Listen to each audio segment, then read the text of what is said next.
Hoje o tema que iremos tratar será a tabela de espalhamento hashing ou hash. O que será abordado no trabalho? O que é uma tabela hash? Como ela funciona? E quais suas vantagens e desvantagens? É de conhecimento geral que nos computadores e no mundo da computação existem muitos dados, e essa estrutura nos ajuda a organizar de uma maneira melhor esses dados.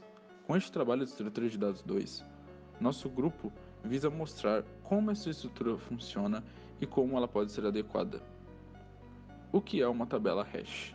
Tabela hash são estruturas de dados que combinam uma tabela de dados a uma função hash.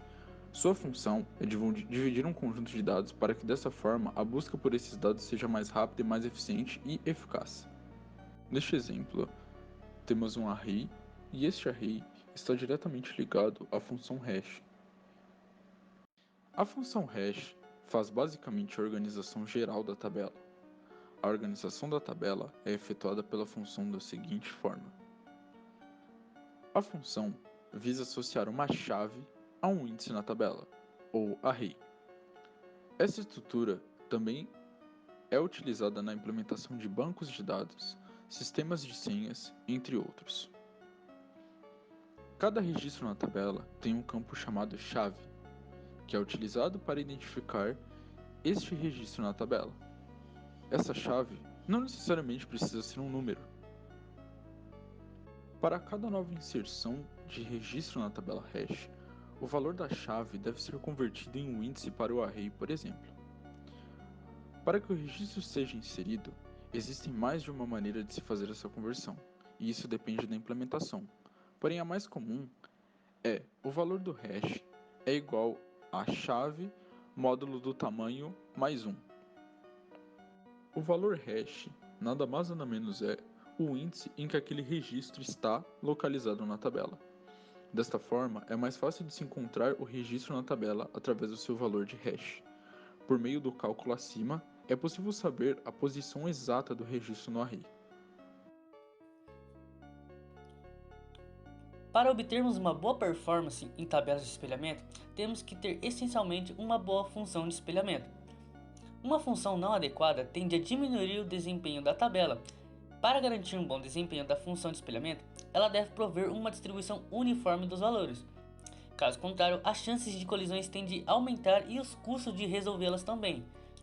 Geralmente, as uniformidades na distribuição é difícil de ser obtidas, porém pode ser avaliadas via testes estáticos.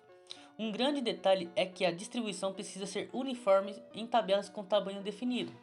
Uma boa prática, no caso de tabelas onde o índice seja atualizado dinamicamente, é atualizar o tamanho da tabela para sempre exatamente o dobro ou metade do tamanho da tabela.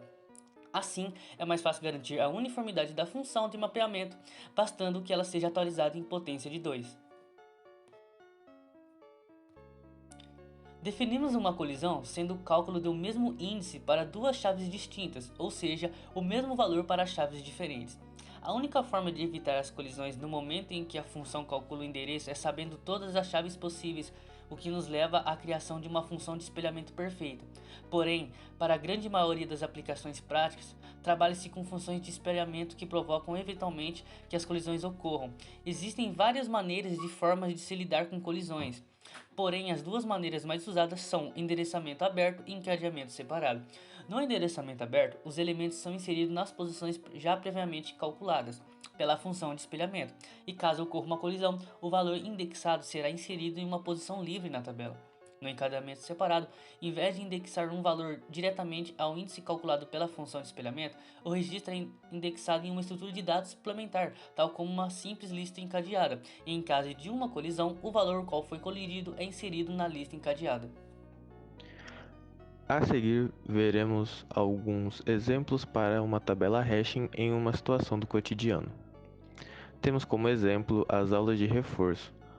Muitas pessoas necessitam de atendimento em alguma matéria, porém a falta de organização faz com que todos fiquem lentos, confusos e frustrados, provocando o descontentamento dos alunos. O processo de organização, representado pelo coordenador do curso, é equivalente à função hashing. Já os alunos seriam como os dados que precisam ser organizados, auxiliando assim o atendimento de cada um. Os alunos passam pelo coordenador do curso, que separa cada aluno para a sala da disciplina que deseja retirar suas dúvidas. As dúvidas dos alunos são de diferentes matérias, cada matéria representando um índice e cada dúvida pode ser abordada pelo professor da matéria em questão. O índice deve ser organizado pela matéria, fazendo com que o coordenador do curso agilize o processo de atendimento de cada aluno em sua matéria correspondente. Após essa organização, todos estão organizados e esperando na fila por seu atendimento, para tirar suas dúvidas referentes ao assunto específico da matéria, assim como em uma tabela hashing sendo adaptada à situação em questão.